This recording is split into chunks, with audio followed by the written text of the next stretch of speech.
Hi everyone, আসসালামু আলাইকুম। এই সংসদটা কারো বাপের না, সংসদটা জনগণের কথা বলার জন্য, দেশের কথা বলার জন্য। এখানে তেলবাজি করার জন্য না। মিনিটের পর মিনিট কেটে যায় তেলবাজি করতে করতে। আর এতদিন সেইটাই জানতাম, এখন দেখি সংসদ হচ্ছে বিএনপির পেট ভরার জন্য শুধু।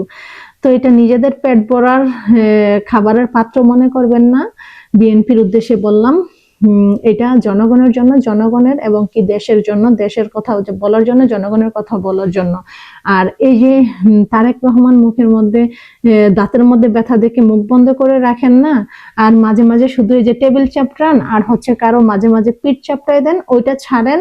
নিজের বুদ্ধিতে দেশটা পরিচালনা করেন এবং কি যে 18-20 কোটি মানুষের দায়িত্ব নিয়েছেন মাথায়, সেটা সুন্দরভাবে পরিচালনা করেন।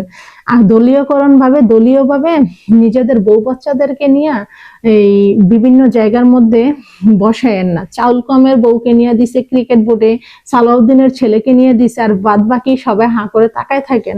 ওনাদের সবাই ওইখানে চাকরি করবে আর সবাই যে ওনাদের পাও টিকবেন না, ওই চিন্তা করে যদি বিএনপি দেশ পরিচালনা করেন তাহলে আপনাদের কপালে দুঃখ আছে। তো আপনাদের উচিত নেপালের সরকারকে দেখে নিজেদের একটু বুদ্ধি বিবেকটা বাড়ানোর।